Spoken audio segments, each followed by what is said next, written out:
on your MacBook or any low-end PC and be able to play. Feels like a low blow What? on your MacBook or a low-end PC. Well, I mean a MacBook, a low-end PC, um, or even a MacBook Air, which Is it only on the Mac?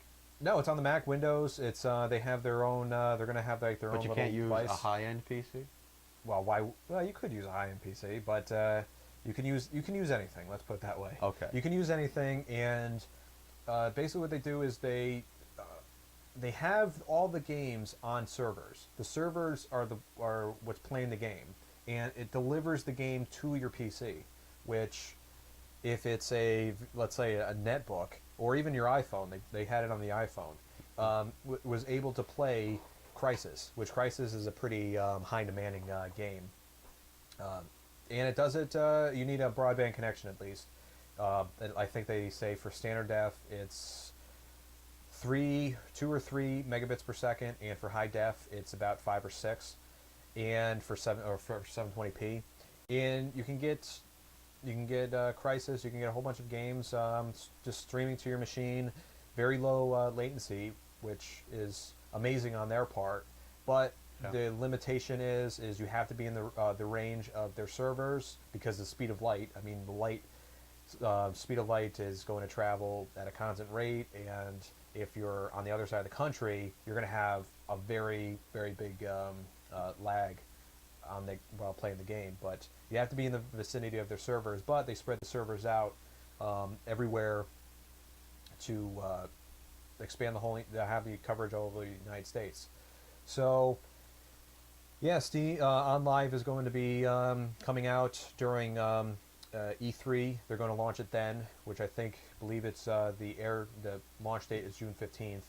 The coverage to have the service is going to be $15 a month, which is not bad for a service like that. It's like any other type of MMORPG But it did that you pay. I did read that it's $15 a month Plus the game downloads. Yeah, plus the game downloads. And we don't have any idea what the game download prices will be yet. Yeah, it's kind of like it's the same idea as Steam, which you buy the game, and as long as you keep paying the $15 a month, you'll get the unlimited access to the game. But you have to buy the game first, and you can play it anywhere.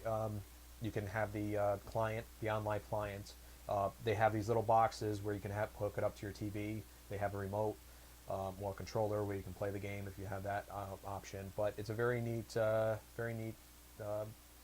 idea, and if it catches on, you should see games being released for Xbox 360, PlayStation 3, PC games, and OnLive.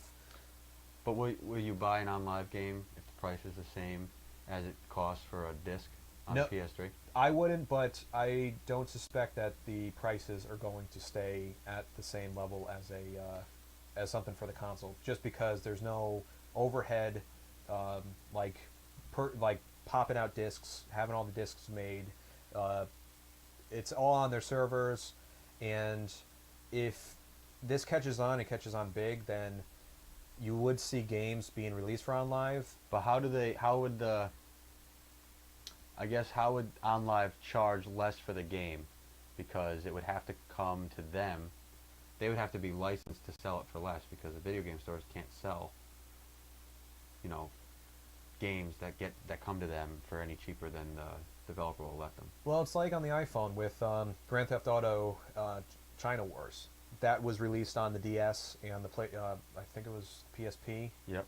And it was released for the iPhone. Same game released for the iPhone. The iPhone version is $10, and the PSP version, I think it's on the PSP version, the DS version, are both like $25, and that's just what it costs to push a game out on those platforms. And for the iPhone, they don't have any headroom like what they would see on the OnLive service, so they could reduce the price and see a ton of sales. And like the person was saying, the creator of OnLive was saying that if this does catch on, developers will be able to release games. It's getting late. It's almost 12:30. Yeah, no. Would be able to release games and tweak them. Tweak them if it's not selling well. They can take input from the users. Beta releases would be possible because they would be able to just release a game to a lot of people, have it be tested right away, get feedback right away, and unlike now where if a developer wants to beta test the game, they have to send out discs. It's very hard to push out new versions. Yeah, it's nice. They can put And up it's a free rapid- versions and yeah. demo versions. Yeah. But, I mean, you have the same capability on, like, the PlayStation 3 store, the Xbox Live store. You do, but it's a physical media that you have to push out, and if it's a big change that you want to make to the game, you can't do it because you're storing a lot of data on the storage device just for one game, Yeah, just to that's change true. something. But you can add.